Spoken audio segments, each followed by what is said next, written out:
Voilà, donc en effet, Alt roulette pour zoomer, si vous voulez faire commande plus, commande moins, c'est vos habitudes de travail, pourquoi pas. Alors voilà, le pinceau, il est là sur l'image, on le voit, le pinceau tout à fait normal, donc sans la flèche, hein, puisque ça c'est la forme d'historique. Hein. La forme d'historique, ça sera un truc qui sera vu plus tard, c'est très intéressant, mais là c'est le pinceau normal.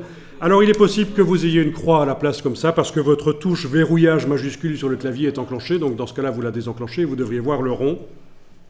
Ensuite on va modifier la dimension de la brush et sa dureté, donc vous allez enfoncer, que vous soyez sur un Mac ou sur un PC, c'est les mêmes touches, CTRL et ALT, CTRL ALT, vous gardez les touches CTRL ALT enfoncées, et avec le bouton gauche du Mac, vous allez pouvoir, en bougeant de gauche à droite, modifier la dimension de la brush.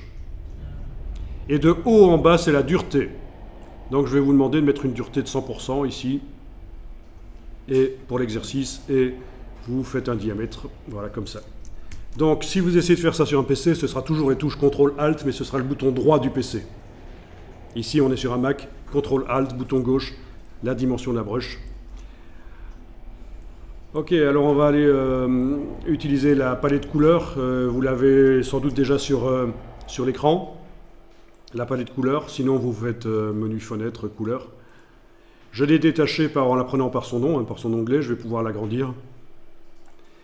Donc actuellement, elle est en mode TSL, pas vraiment. Elle était en mode cube de teinte, oui c'est à peu près la même chose. C'est-à-dire qu'on a la teinte dans la réglette verticale et puis on a la saturation en horizontale et la luminosité en verticale. Voilà, vous choisissez des couleurs et vous allez cliquer simplement pour faire des petites boules. Allez-y, faites un motif avec des petites boules. Moi, voilà, je clique rapidement.